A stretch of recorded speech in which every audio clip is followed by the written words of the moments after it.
मध्ये शनिवारी पावसानं दमदार हजेरी लावली आणि त्यामुळे एका दिवसात पाणी पातळीमध्ये 3.94% इतकी वाढ झाली आणि आज रविवारी सकाळी 6 वाजता धरणातील पाणीसाठा हा 28.87% इतका झालाय।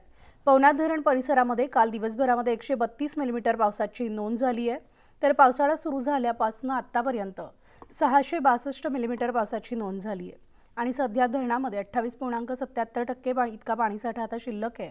गेल्या वर्षी आजच्या तारखेपर्यंत 655 मिलीमीटर पाऊस झाला होता, त्यावेळेस धरणातील पाण्याची पातळी 30.75% इतकी होती।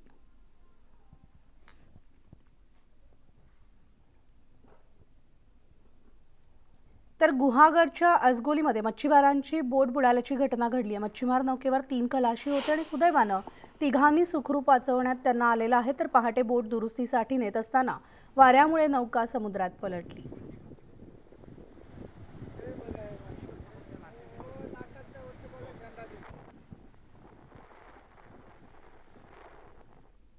पिंपरी चिंचवडमधील रहाटणी काळेवाडीमध्ये 2 अल्पवयीन मुलांनी